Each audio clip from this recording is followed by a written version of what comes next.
Unacademy. Let's crack it. Good evening and hello everybody, welcome in Unacademy platform. Myself doctor Omkar Nath, और आज हमारी चर्चा का विषय है, या आज हमारी क्लास का विषय होगा जीएस पेपर थर्ड का। इसमें अर्थव्यवस्था हम लोग पढ़ चुके हैं, तो आज के हम इस क्लास में पढ़ेंगे आप अपना साइंस एंड टेक्नोलॉजी या फिर प्रौद्योगिकी। फिर उसके बाद हम लोग इसमें पढ़ेंगे पर्यावरण। फिर हम लोग पढ़ेंगे सुरक्षा और आपदा प्रबंधन। चूंकि इकॉनमी अलग से कल डिस्कस हो चुका है, इस वजह से आज उसको फिर इसमें शामिल करने की आवश्यकता इसमें नहीं है। ये इतने टॉपिक्स आज हम लोग कवर करने जा रहे हैं जो आप जैसे जानते हैं कि हम सिर्फ इसमें पढ़ाते हैं करंट की एक्टिविटी, जो कुछ भी हुआ है, और प्लस इससे जितने भी प्रश्न आए हैं आईएएस में पिछले एक दशकों में, उनकी चर्चा करते हैं। और करंट की एक्टिविटी में जो भी घटनाएं घटती हैं, तो उसके अलावा कोई भी चीज जो इसमें शामिल है उसको उत्तर में कैसे लिखें, तो हमारा विषय यही है।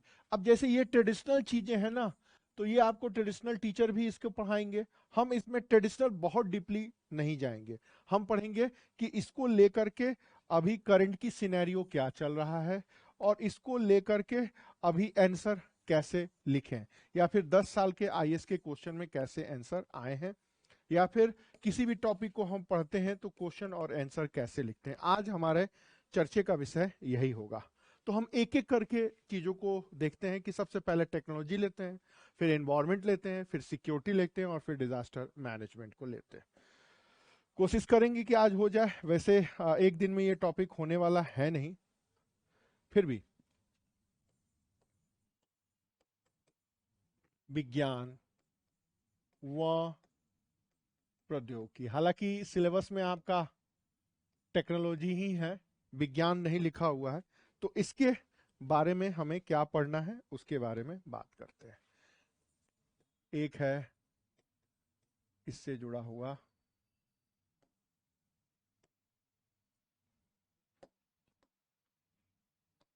ध्यान दीजिएगा।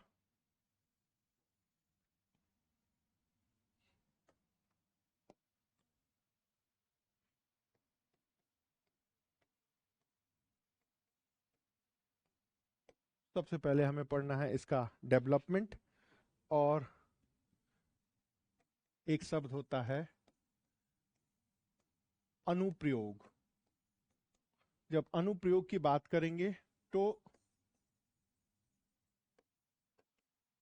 डेली लाइफ में इनका क्या अनुप्रयोग है, डेली लाइफ में हमें किस प्रकार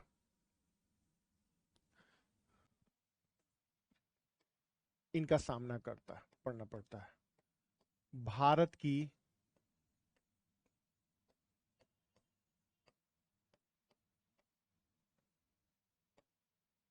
उपलब्धियां, भारत की क्या क्या उपलब्धियां रही हैं, कैसे रही हैं, और फिर उसमें जो जानना है वो ये है कि कोई भी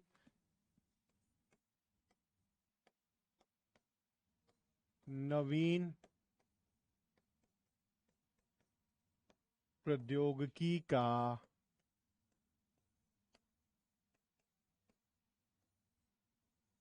विकास, कोई भी न्यू टेक्निक है उसका कैसे क्या होगा, या उसका कैसे डेवलपमेंट होगा, किस तरह होगा,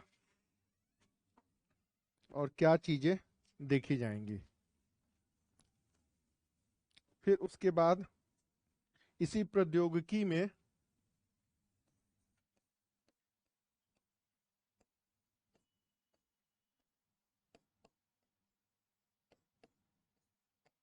अंतरिक्ष प्रौद्योगिकी है, और फिर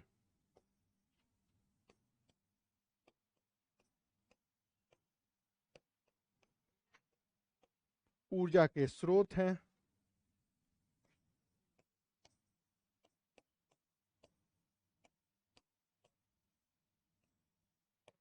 नैनो तकनीक है,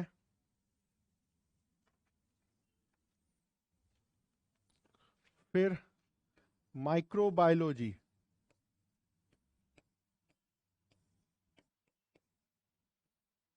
माइक्रोबायोलॉजी, और एक लास्ट में और है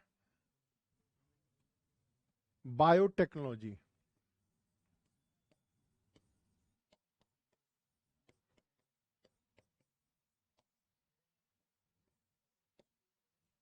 बायोटेक्नोलॉजी के अलावा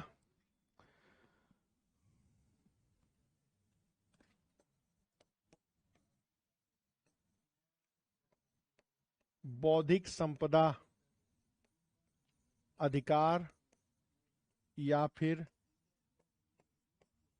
डिजिटल दुनिया। बोले तो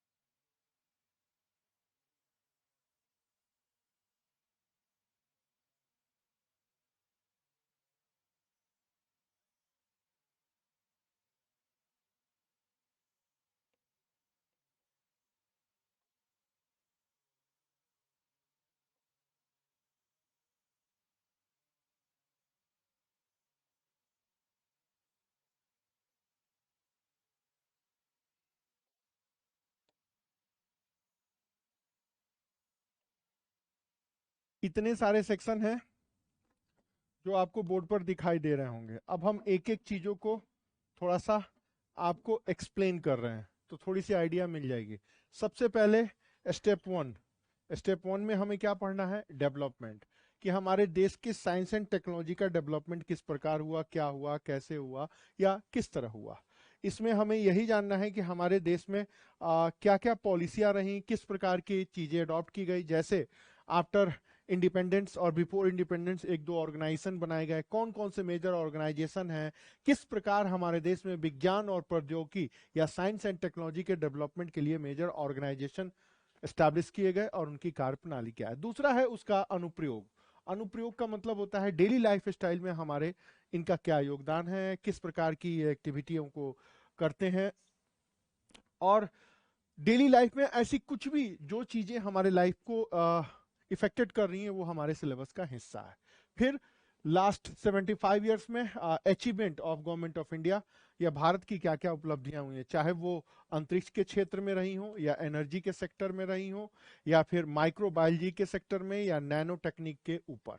मतलब अचीवमेंट से बहुत ज्यादा सवाल आता है, मतलब अंतरिक्ष के क्षेत्र में इसरो की अचीवमेंट के ऊपर कमेंट करे, या कोई भी इसरो, नाम सुने होंगे इंडियन स्पेस रिसर्च ऑर्गेनाइजेशन, कोई भी सैटेलाइट ऊपर भेजता है तो उसका क्या नाम है, क्या इंपॉर्टेंस है। टेक्निकल चीजें नहीं पूछी जाएंगी कि वो क्या बना है, वो कैसे बना है। यहां पर सिर्फ आपको यूटिलाइजेशन पढ़ना है कि उसकी क्या उपयोगिता हो सकती है। कोई भी नई टेक्निक आती है, जैसे फॉर एग्जांपल 5G, ठीक है, जैसे एक मामला आया पेगासकस, कोई भी टेक्निक जो कि इंट्रोड्यूस हो रही है, जिसका असर, जिसका प्रभाव भारत के ऊपर पड़ने वाला है, तो उसके बारे में आपको जानना होगा। फिर आता है इंटेलेक्चुअल प्रॉपर्टी राइट्स, बौद्धिक संपदा अधिकार। इसमें दुनिया भर में किस प्रकार की संस्थाएं हैं, किस प्रकार की एक्टिविटियां होती हैं, और इंटेलेक्चुअल प्रॉपर्टी राइट्स के तहत जो भी एक्टिविटी अपनाई जाती है उसके क्या एस्पेक्ट्स हैं, बहुत शॉर्ट में जानना है। फिर डिजिटल दुनिया, अब डिजिटल डिवाइडेड, जैसे भारत सरकार डिजिटल के लिए क्या कर रही है, डिजिटलाइजेशन क्यों जरूरी है, डिजिटलाइजेशन का क्या असर पड़ेगा, क्या डिजिटल इंडिया भारत के पक्ष में है या नहीं है, उन सब के बारे में जानना है। फिर बायोटेक्नोलॉजी, अब जैव प्रौद्योगिकी क्या है, जेनेटिकली मॉडिफाइड सीड्स क्या होते हैं, बायोटेक के क्या असर हैं, बीटी बैगन के ऊपर क्या डिबेट हुआ, किस तरह हुआ। कुल मिलाकर के देखा जाए तो आपका सिलेबस यही है। अब इसी सिलेबस, ये तो ट्रेडिशनल साइंस एंड टेक्नोलॉजी होगा जो आपको इस विषय के टीचर्स आपको पढ़ाएंगे।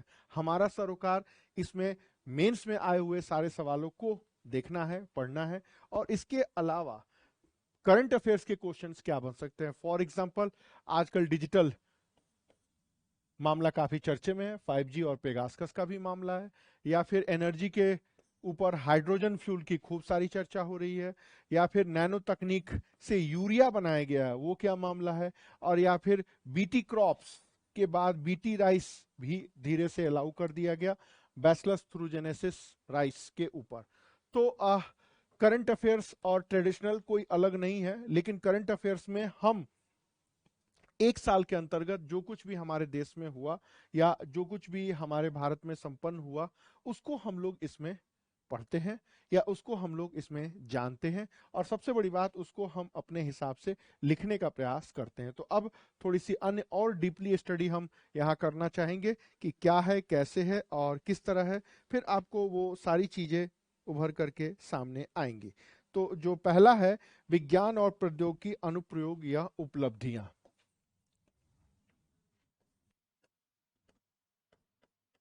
विज्ञान व प्रौद्योगिकी अनुप्रयोग व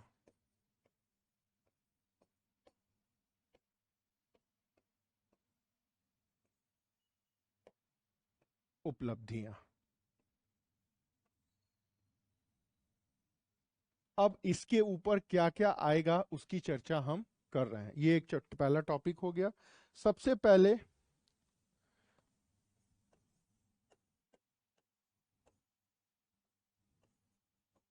दैनिक जीवन में सुरक्षा से जुड़े मानक या फिर कोई भी तंत्र, मैकेनिज्म है या कोई भी इलेक्ट्रॉनिक्स है, उसके बारे में जानना है। और फिर भारत की टेक्नोलॉजी पॉलिसी, भारत की प्रौद्योगिकीय नीति, भारत की टेक्नोलॉजिकल पॉलिसी क्या है, कैसे है और किस तरह है। फिर नौ प्रौद्योगिकी का विकास जो भी है, नौ प्रौद्योगिकी का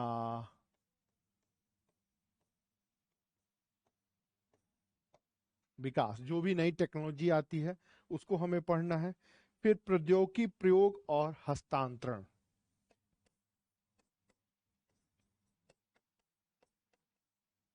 प्रौद्योगिकी प्रयोग और हस्तांतरण। इतनी सारी चीजें आपको पढ़नी है। अब आपको यह पढ़ना होगा किसमें, ओहो बार बार वही प्रॉब्लम आ रही है। 20 शब्दों में, 50 शब्दों में, 125 शब्दों में और 250 शब्दों में पढ़ करके लिखना होगा। कुल मिला के आपके पास इतना, इससे ज्यादा कंटेंट आईएएस के एग्जाम के लिए जरूरी नहीं है। आप कुछ भी पढ़ें, कोई भी किताब पढ़ें, लगभग 80% मैटर सेम होता है। लेकिन आपके पास अगर इतने कंटेंट हैं और ये लिखे हुए, मुश्किल से 3 पेज आएंगे और 2 घंटे का समय चाहिए अगर रिटेन कंटेंट आपके सामने है, तो आपका ये चैप्टर कंप्लीट हो जाएगा। इसमें हमें क्या पढ़ना रहता है, इसकी चर्चा जब हम डीपली स्टडी करेंगे तब पढ़ेंगे कि भारत की साइंस एंड टेक्नोलॉजी पॉलिसी क्या है। और इसी में है परमाणु बम की नीति। सीधा सा है, हम पहले परमाणु बम नहीं फोड़ेंगे, या फिर कोई भी न्यू टेक्नोलॉजी जो भारत प्रयोग करती है या उसका क्या है, कैसे है और ये इसका कैसे ट्रांसफर होता है, इन सब सारी चीजों के बारे में। तो पहला जो टॉपिक है वो इसी के ऊपर है, और इन सब के ऊपर आपको इतने शब्दों में मैटर होना चाहिए और फिर उतने शब्दों का प्रयोग करके आप इस टॉपिक से इन चीजों को कर सकते हैं, पूरा कर सकते हैं। दूसरा जो है आपका वो है आपका दैनिक जीवन व राष्ट्रीय सुरक्षा में प्रौद्योगिकी की भूमिका।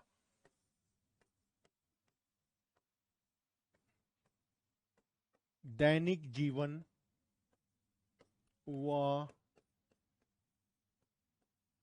राष्ट्रीय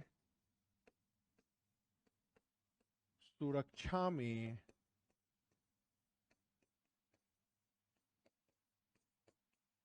प्रौद्योगिकी की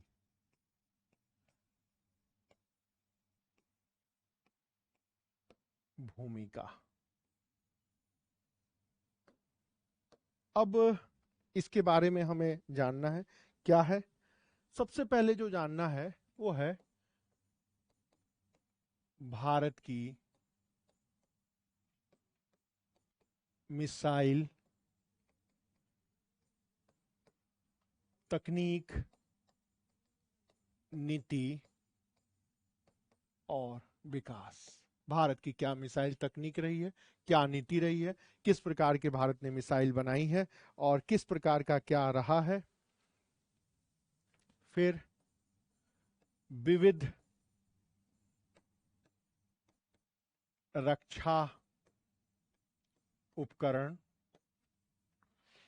उनका विकास और इनकी विशेषता, जैसे पृथ्वी मिसाइल 1, 2, 3, माफ करें अग्नि मिसाइल 1, 2, 3, 4, 5, इस तरह की जो चीजें आई हैं उनके बारे में आपको जानना है कि क्या है, कैसे हैं।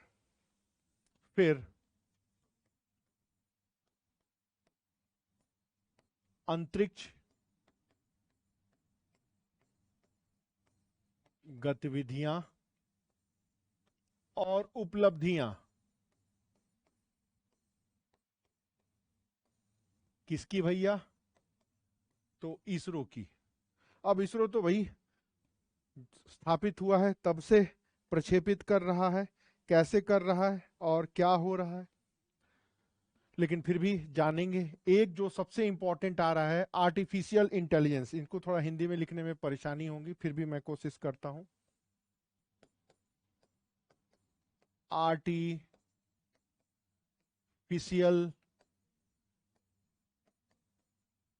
इंटेलिजेंस, इनके अनुप्रयोग पिछले 2 सालों से लगातार आईएएस में पूछा जा रहा है।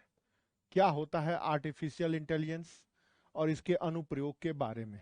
अभी किताब भी लिखी गई है, राजीव मल्होत्रा जी ने किताब लिखी और ये कहा है कि भारत को सबसे ज्यादा फोकस आर्टिफिशियल इंटेलिजेंस पे करना चाहिए और चीन भारत से 10 साल आगे चल रहा है। तो अगर आपने आर्टिफिशियल इंटेलिजेंस के ऊपर कोई नए प्रयोग नहीं किए, अपने आप को एस्टैब्लिश नहीं किया, तो फिर आपके लिए कई सारे अन्य और नए खतरे सामने आ सकते हैं। फिर चिकित्सीय क्षेत्र में नई पहल, सरकार की नीति, उपलब्धियां,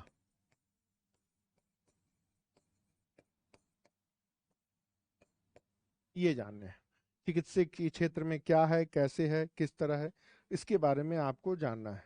और नए अनुसंधान,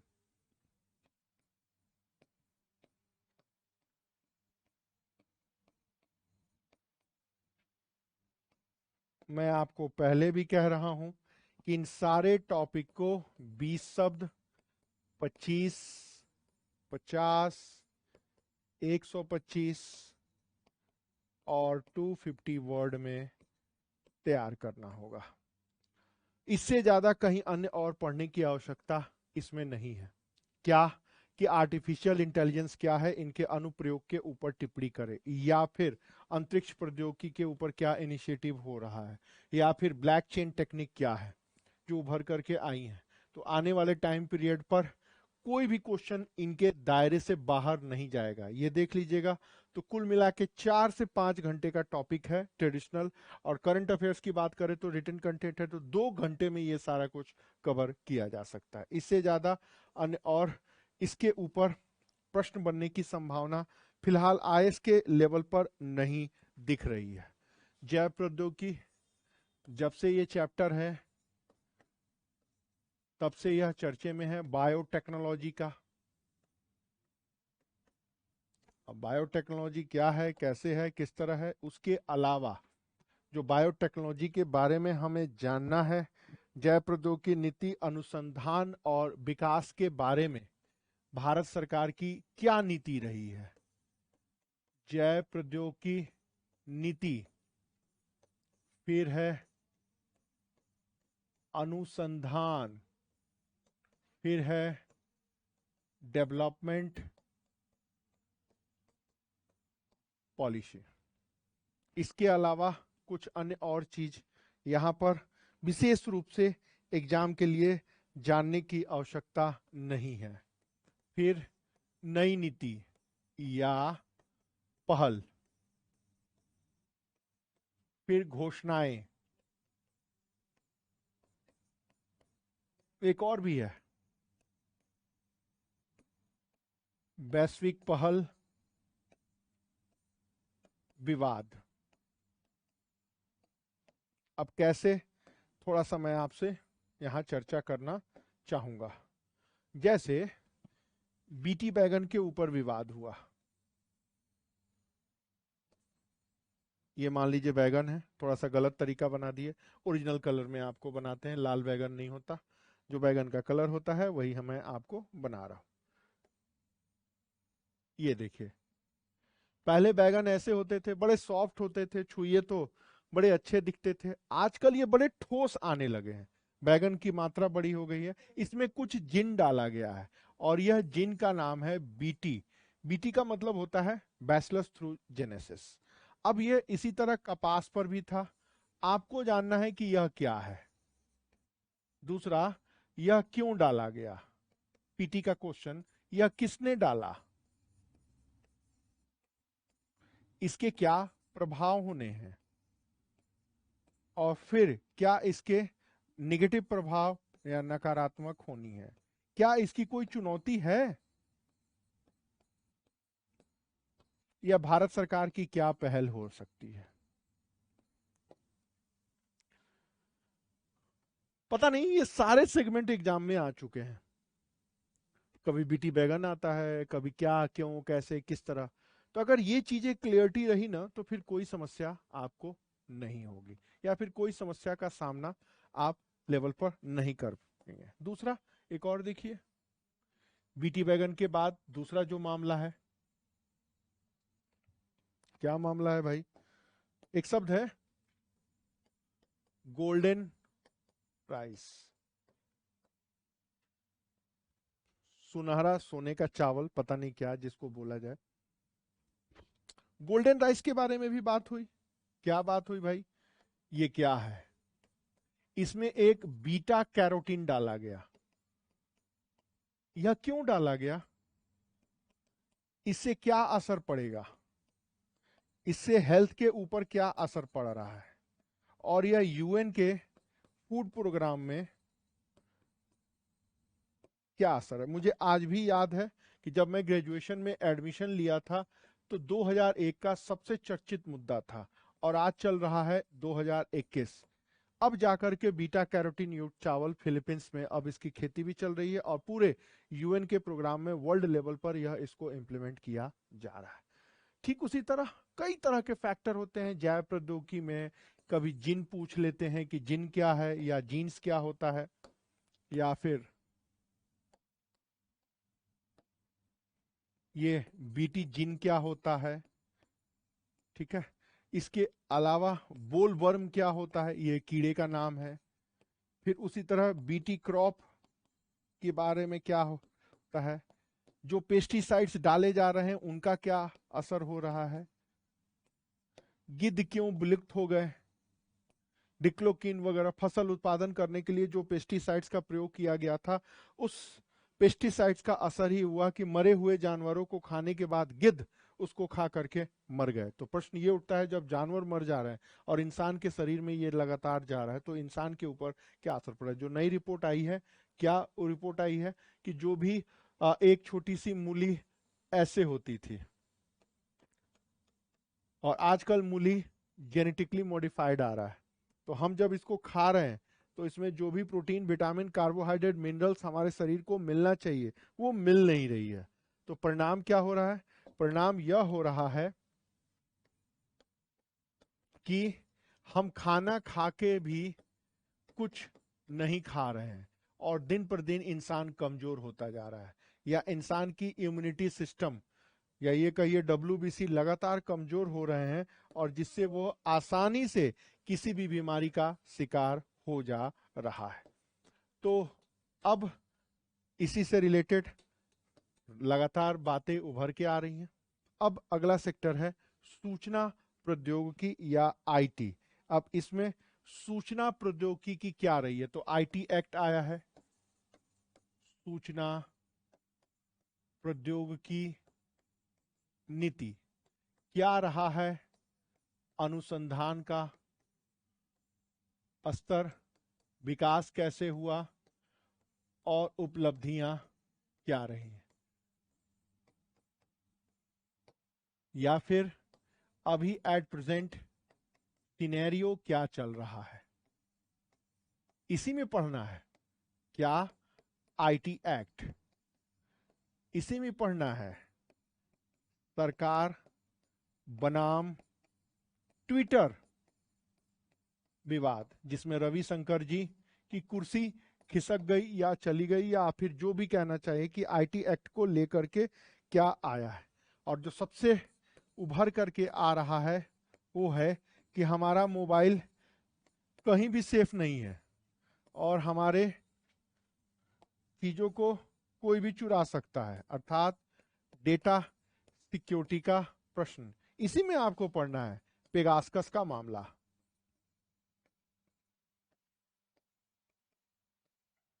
हो सकता है इसी से जोड़ के दे दे क्या कि प्राइवेसी IT एक्ट, या कैसे, या फिर नए जो सरकार के नए नए कानून बने हैं उनकी समीक्षा।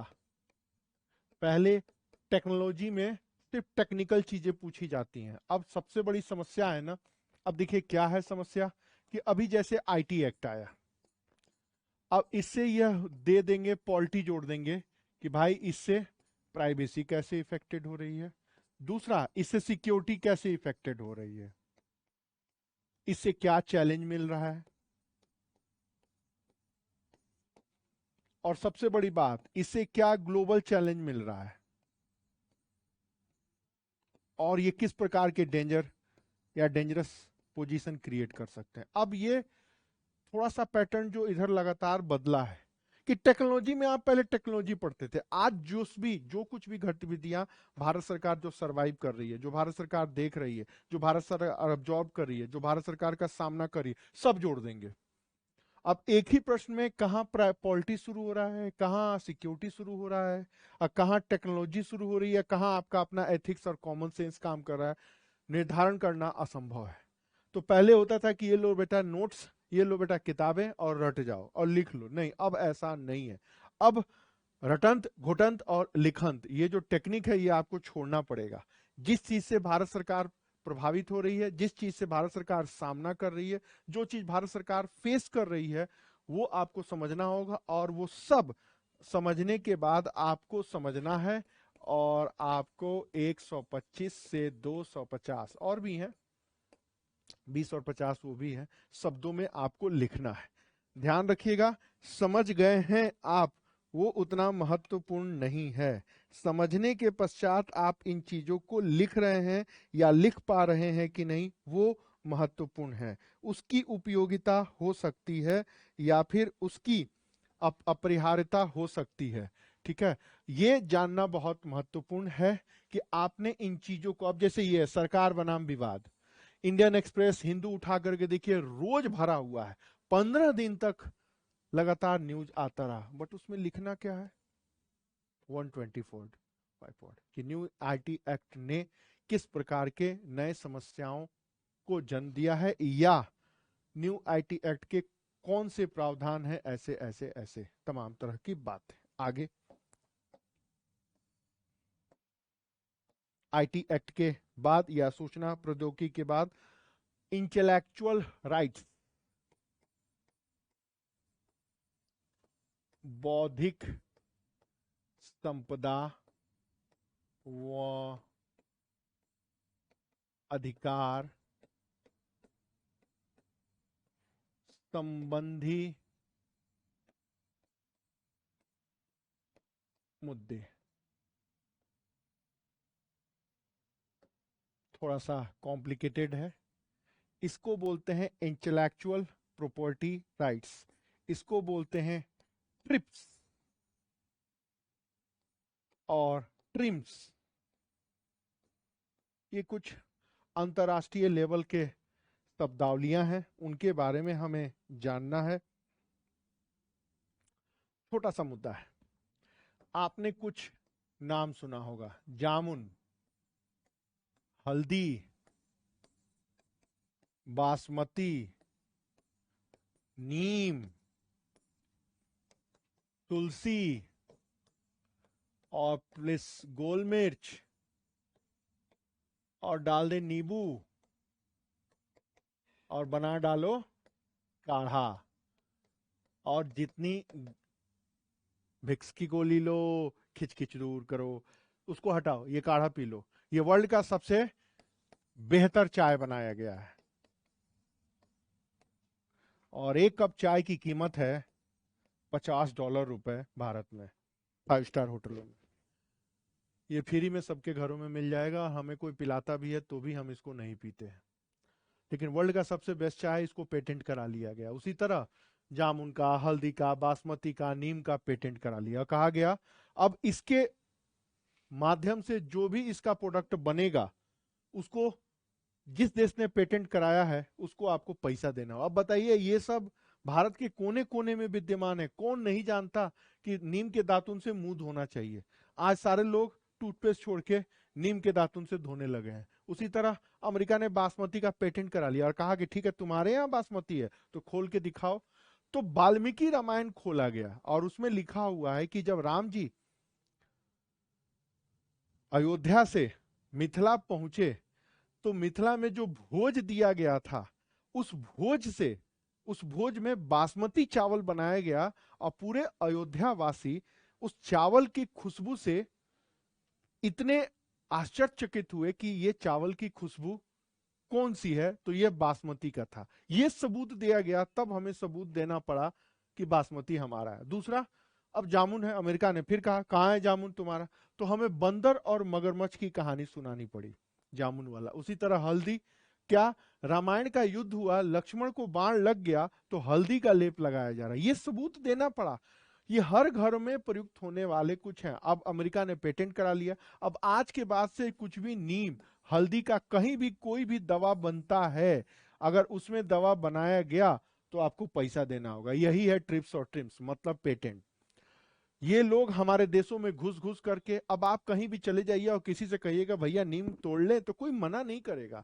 दिल्ली में हमने देखा डेंगू हुआ था तो पपीते के पत्ते को तोड़ने पर पाबंदी लगा दी गई। उत्तर प्रदेश, बिहार, मध्य प्रदेश में जाइए, अगर कोई बीमारी हुई है तो जिसका है वही तोड़ के घर पहुंचा देते हैं। इतनी अभी मानवता बची हुई है। अमेरिका वाले को पता लग गया कि पपीते का जूस पिला करके बाबा रामदेव गिलो घनवटी बुला बना के डेंगू को खत्म कर दिया। उसको अगर पता लग गया तो तुरंत वो दवा बना करके डेंगू की बेचेगा और एक कैप्सूल $1000 में बेचेगा, कहेगा ये तो हमारा है। अब पपीता भारत के कोने कोने में है, पपीता ऐसे ही उगा हुआ है। तो पेटेंट या ट्रिप्स और ट्रिम्स वैश्विक संपदा अधिकार से संबंधित मुद्दे और अन्य चीजें तो आपको सर समझाएंगे। मैंने आपको सिर्फ एक छोटा सा एग्जांपल दिया है कि ये पेटेंट कानून को लेके जो trips intellectual rights of properties करके है और ट्रिम्स ये जो चीजें बनी हैं, इसको लेकर के किस प्रकार की क्या गतिविधियां हो रही हैं, तो इसके बारे में जो आपको जानकारी रखनी है, क्या रखनी है।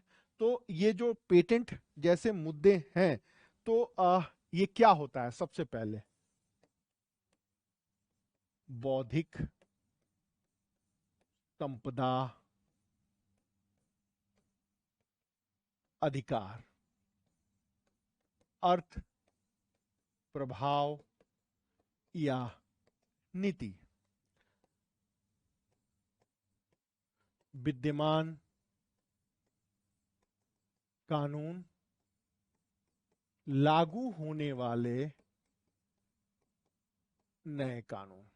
फिर उसके बाद ये जो हमारे यहाँ अभी मैंने आपको बताया चैलेंज क्या है, विकासशील देशों के समक्ष चुनौतियां, हम भी इसमें शामिल हैं। हमारे समक्ष क्या क्या चुनौतियां हैं, किस प्रकार क्या है। अभी मैंने आपको क्या नाम है, नीम का उदाहरण दिया। अभी हमने आपको बासमती का उदाहरण दिया। उभरती प्रवृत्तियां,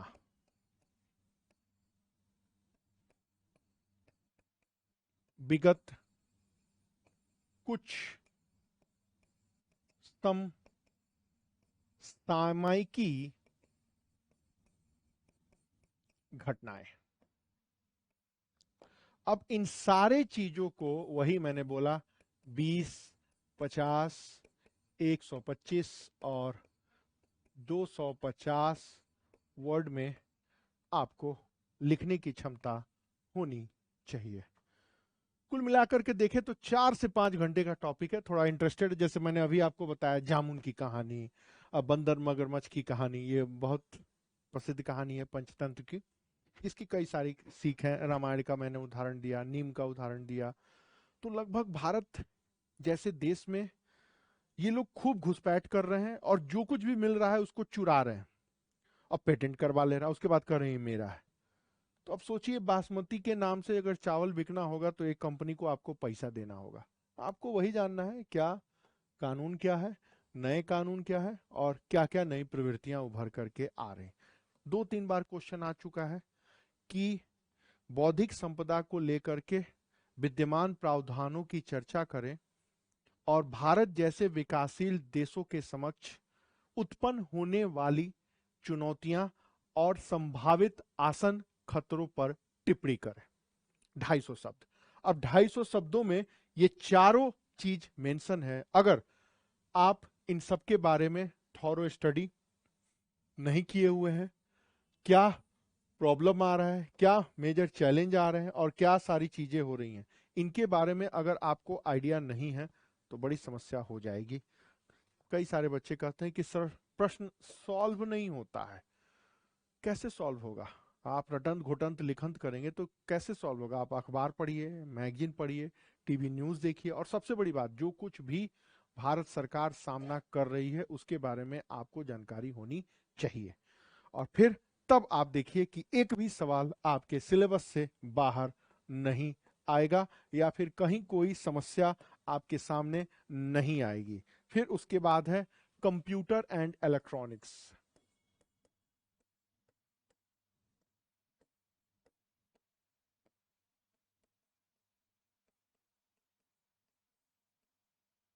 कहीं कहीं आईटी भी लिखा हुआ है। छोटा सा टॉपिक है। क्या है, कैसे है, कंप्यूटर और इलेक्ट्रॉनिक्स के बारे में अनुसंधान विकास।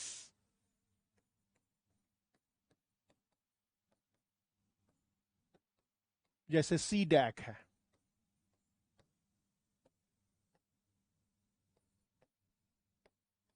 Super computer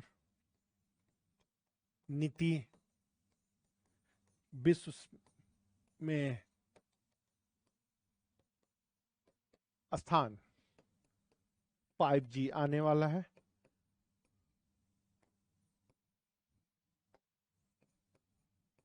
five G radiation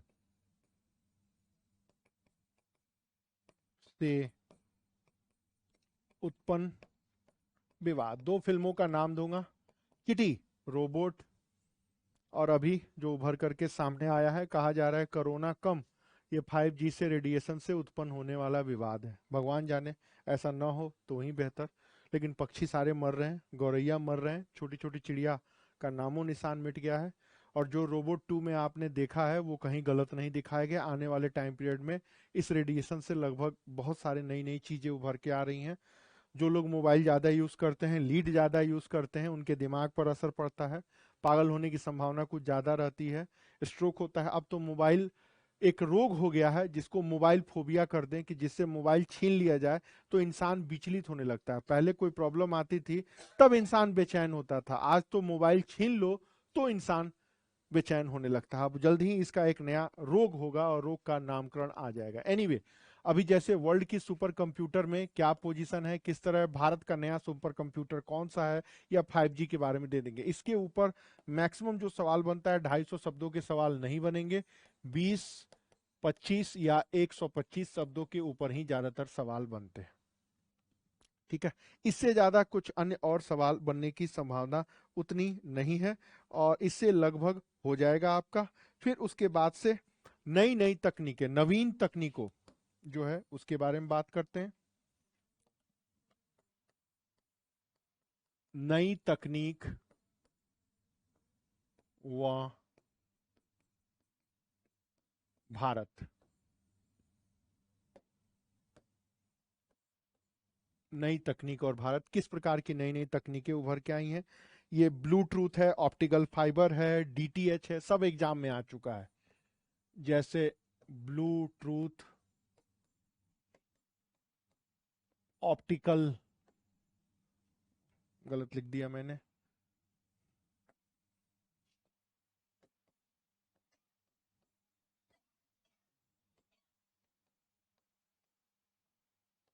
Bluetooth, optical fibre, फिर उसके बाद डीटीएच, नैनो तकनीक, robotics, direct to home, nano तकनीक,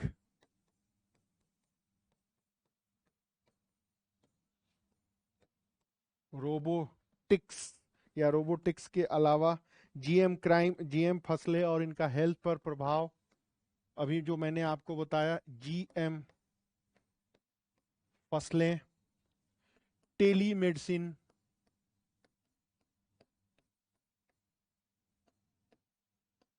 फिर भारत सरकार की डिजिटल इंडिया अभियान, या कोई अन्य और भी जो है क्षेत्र हैं उभर करके, जैसे साइबर क्राइम। कोई भी ऐसी पॉलिसी जिसके बारे में आपको जानना है क्या, थोड़ा सा उतना अच्छा नहीं चटक दिख रहा।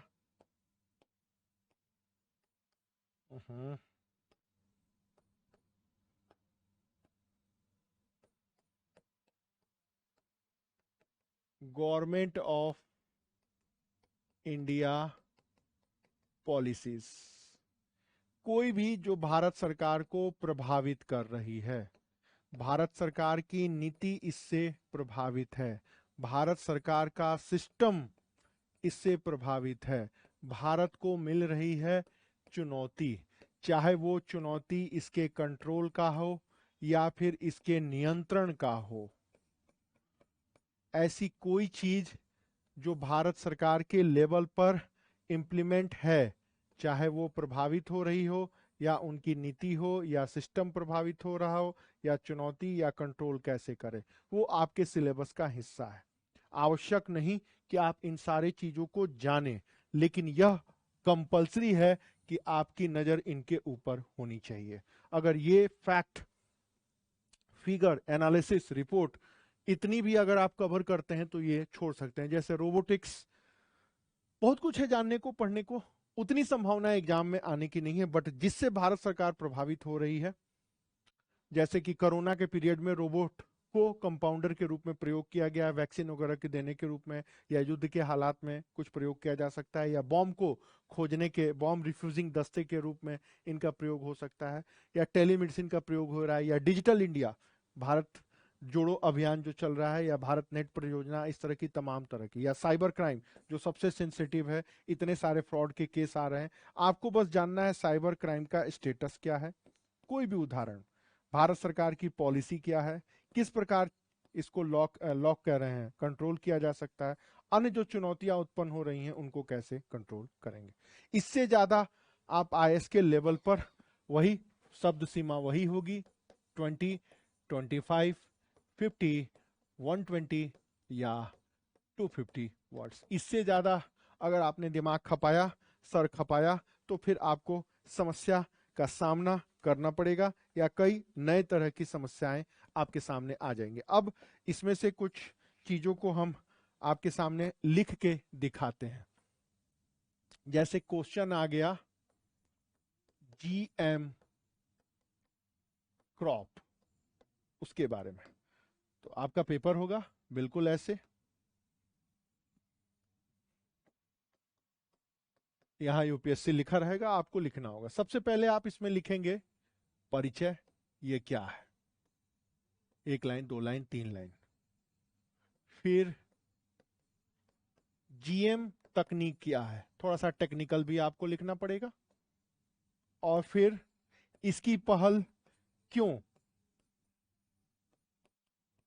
और इसका प्रभाव क्या। अब प्रभाव में पॉजिटिव भी है, सॉरी, और निगेटिव भी है। और फिर आप देंगे निष्कर्ष। फिर आप बताएंगे कि जीएम क्रॉप का मतलब होता है जेनेटिकली मॉडिफाइड क्रॉप, जीन संवर्धित फसल, जिनके जीन में परिवर्तन किया जाता है और इनके जीन में कुछ बीटी जीन डाला गया है। क्यों?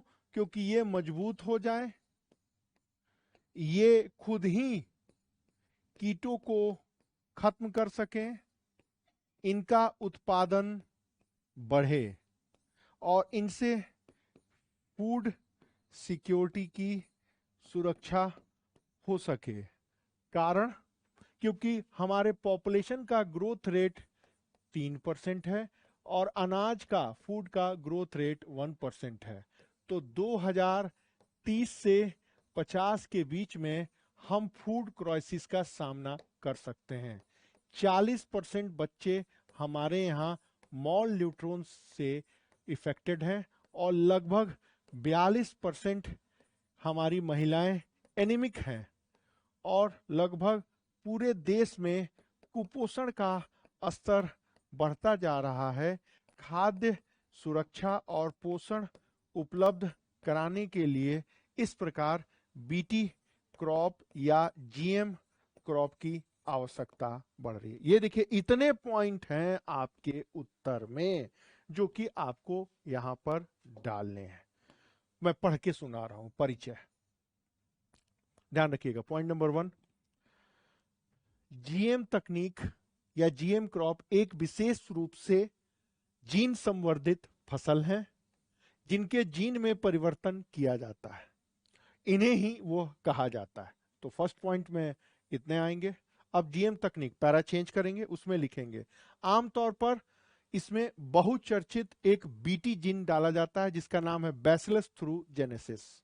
यह जीन डाल करके उसको अंदर से मजबूत किया जाता है ताकि वो कीटों को खत्म कर सके और वो अंदर से मजबूत हो, उसमें कीड़े न लगे। Para change. अब इसका प्रभाव क्या हो रहा है? बीटी क्रॉप को उपजाने से प्रोडक्शन बढ़ रहा है, पैदावार बढ़ रहा है, किसानों की आय बढ़ रही है, कीटनाशक का खर्चा बच रहा है और इस तरह ओवरऑल डेवलपमेंट हो रहा है। फिर प्रभाव, जनसंख्या के बड़े भाग को खाद्य सुरक्षा उपलब्ध हो रही है। 3% है हमारा एक तरह से पॉपुलेशन ग्रोथ रेट और 1% है हमारा फूड प्रोडक्शन ग्रोथ रेट और 30% जमीनें जो कृषि योग्य वाली हैं वो कम होती जा रही हैं। अगर यही रफ्तार रहा तो 2030 में हम अनाज संकट के दौर में आ जाएंगे और यह अभी इसलिए और जरूरी है कि 40% कुपोषित हैं। चाहे तो आप यहाँ पर यूनिसेफ या वर्ल्ड बैंक रिपोर्ट डाल सकते हैं, आपकी बातें और ज्यादा सेंसिटिव और प्रभावशाली हो जाएंगी और आपको उत्तर में अन्य और नंबर मिलने की आवश्यकता है। फिर कुपोषण की संख्या बढ़ रही है तो भाई खाद्य और पोषण की आवश्यकता के लिए यह जरूरी है। ये सारी चीजें हैं जो आपको इन जगहों पर लिखनी होगी, या फिर जो यूपीएससी का पेपर होगा उसमें आपको स्टेप बाय स्टेप यही सारी चीजें लिखनी है।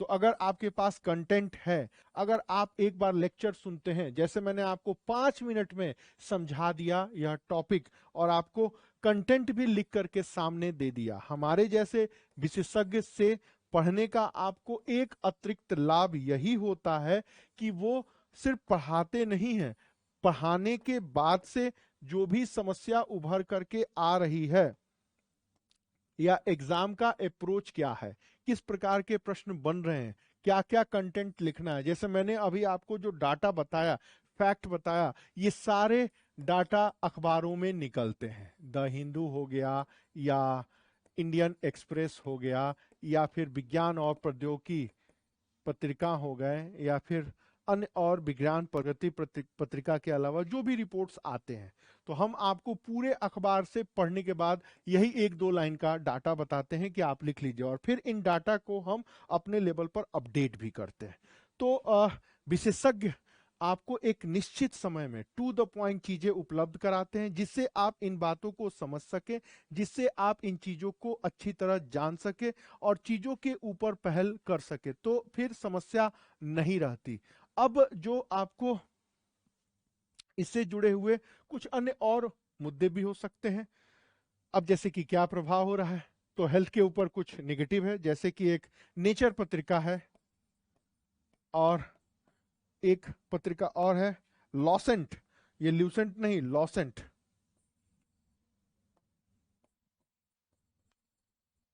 उनकी भी रिपोर्ट आई है कि इनसे यूज करने पर मॉल न्यूट्रिशन बढ़ रहे हैं या न्यूट्रिशन शरीर को मिल नहीं पा रहे हैं, तो वो भी लिख देंगे। कुल मिला के देखा जाए तो इसी तरह की चीजें लिखनी है। एक और सवाल लेते हैं, फिर आपको सॉल्व करते हैं, तब आपको आइडिया लगेगा। जैसे क्या है, अग्नि मिसाइल, 50 शब्द। अब आपको लिखना है भाई, क्या लिखेंगे? तो सबसे पहले अब सोचना पड़ेगा कि इस प्रकार के प्रश्नों को लिखने के लिए हमें क्या लिखना है, क्या नहीं लिखना है। जानकारी तो बहुत सारी चीजें, तो अब आपको जानना होगा कि भारत की महत्वाकांक्षी मिसाइल तकनीक का एक उन्नत स्वरूप, अब चाहे हवा से हवा हो या सतह से सतह हो, या फिर इसको यह किस प्रकार का मारक क्षमता है, या फिर इसकी दूरी क्या हो सकती है, या फिर इनकी विशेषता क्या हो सकती है। अब मैं ये 4 शब्द लिख के छोड़ दूं, तब आप कहूं कि आप इनमें से इसको फिट करिए, तो अब 50 शब्दों में क्या लिखेंगे? तो सबसे पहले आप देंगे उन्नत मिसाइल, और फिर आप दे देंगे मारक, लिख दीजिए, फिर दूरी या कवरेज, और फिर एंटीविलास्टिक है, ये है, ये है। बस हो गया 50 शब्द। अब इसी तरह जो कुछ भी हो रहा है आप अपने आप को तैयार करें, और ये 4 शब्द को आपको लिखना है। तो अगर आपको पता हो जाए कि ये पूरे अखबार का आर्टिकल है जो 2000 शब्दों में लिखा हुआ है, और इसमें से आपको ये 4 शब्द निकालने हैं, तो आप इसमें आराम से लिख लेंगे, या फिर आपको कहीं भी कोई भी समस्या नहीं होगी। समस्या तब आती है जब हमको पता ही नहीं चलता है कि हमें इसमें से पढ़ना क्या है और हमें इसमें से लिखना क्या है। और भी ले लीजिए दूसरा उदाहरण, अग्नि मिसाइल के अलावा कुछ अन्य और उदाहरण ले लेते हैं साइंस एंड टेक्नोलॉजी की। जैसे जैसे जैसे आ,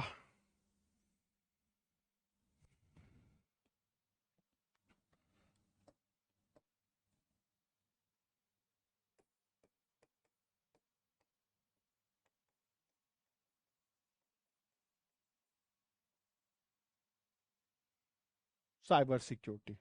प्रश्न क्या बनेगा, मैं आपको प्रश्न लिख के दिखाता हूं। देखिए, इस साल अगर आईएएस में क्वेश्चन बनता है, सीधे सीधे तो एक तो बनता है साइबर सिक्योरिटी क्या है, दूसरा आपसे प्रश्न पूछा जा सकता है, या फिर ये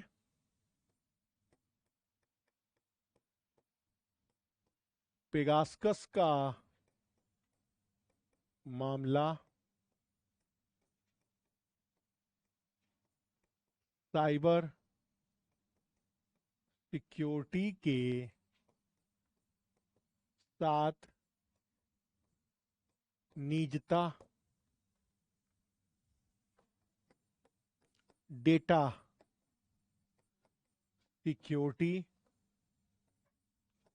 के अतिरिक्त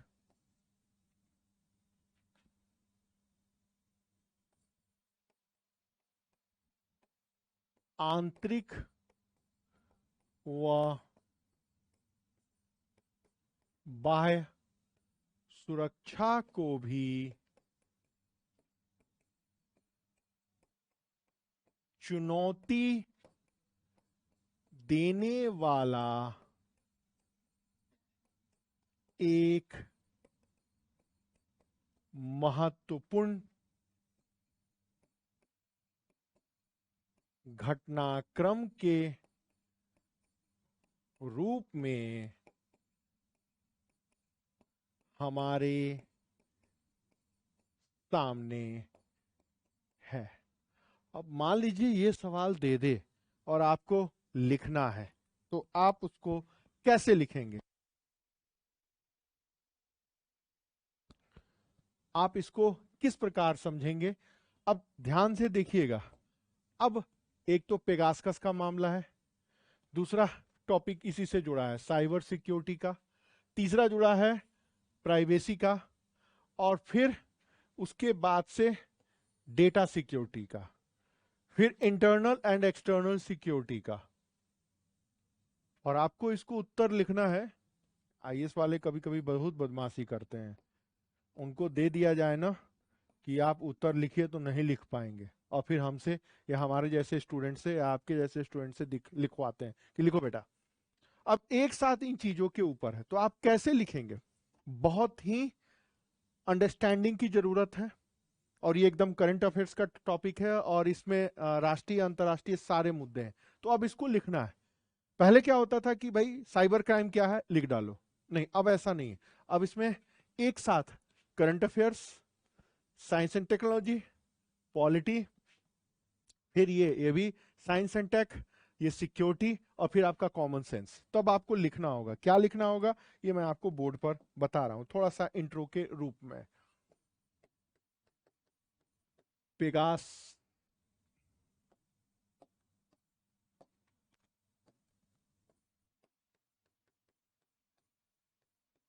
पेगासकस के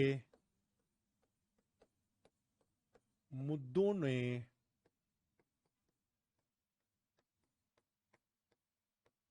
कई चुनौतियों को जन्म दिया है। ठीक है जी, पैराग्राफ चेंज करेंगे। इनमें कई खतरे भी विद्यमान है, वह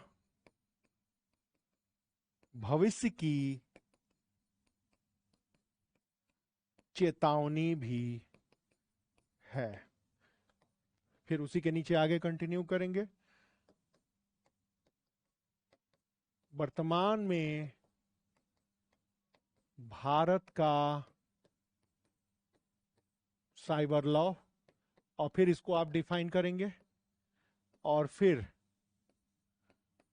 एक्ट जो डेटा सिक्योरिटी का है उसको डिफाइन करेंगे, और फिर उसमें आप बताएंगे परिवर्तन की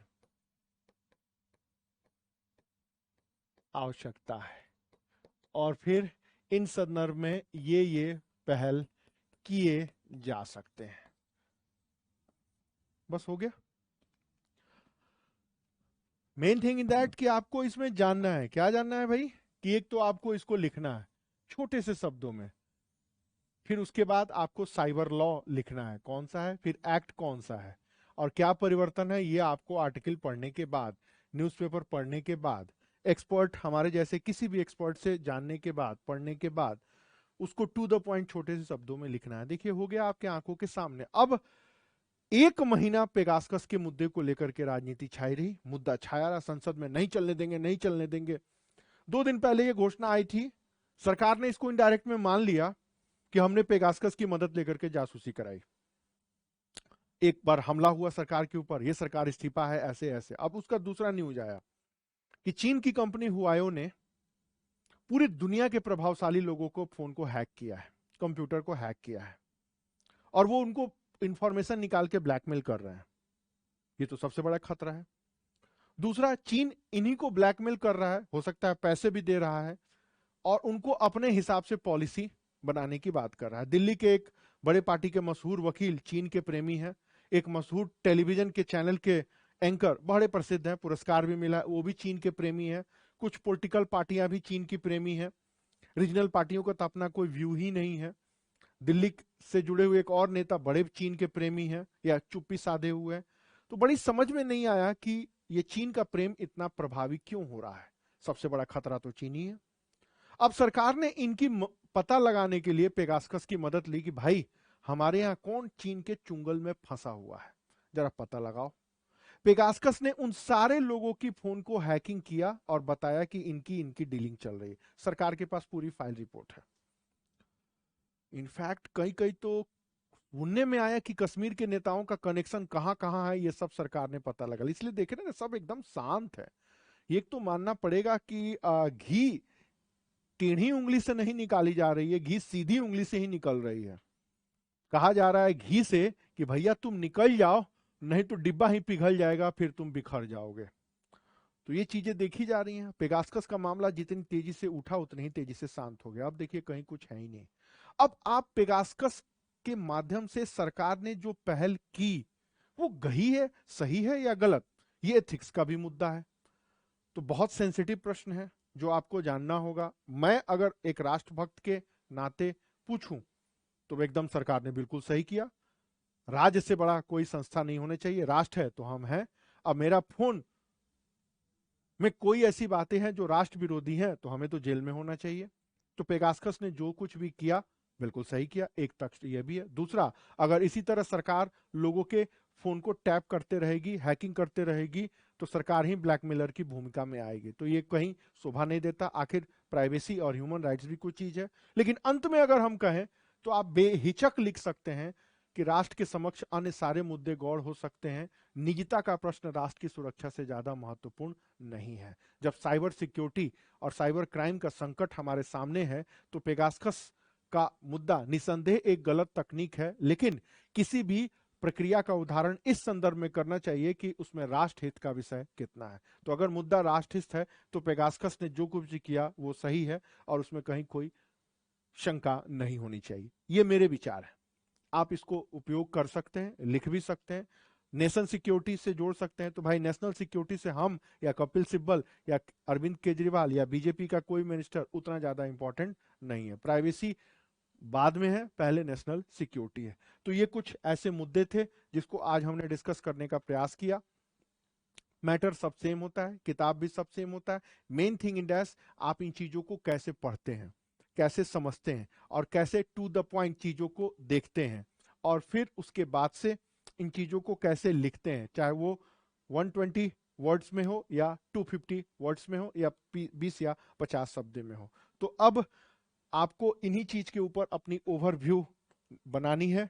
किताब बहुत सारी है, मैगजीन भी बहुत सारे हैं, आपके नोट्स अनअकैडमी जो प्रोवाइड कराता है वो भी है। हम आपको जो अपने क्लास में, क्लास कार्यक्रम में जो हम आपसे बात करेंगे, हम इसकी पूरी परफॉर्मा तैयार कर ले रहे हैं कि हम कितने टाइम में इसको कवर करेंगे और इससे जुड़े हुए करंट की एक्टिविटी भी हम पढ़ाएंगे और फिर उत्तर कैसे लिखें उनके बारे में भी पढ़ेंगे। ये क्रमबद्ध तरीके से चलता रह जाएगा। 2 टॉपिक हमें पढ़ाने हैं। ट्रेडिशनल पार्ट हम नहीं पढ़ेंगे।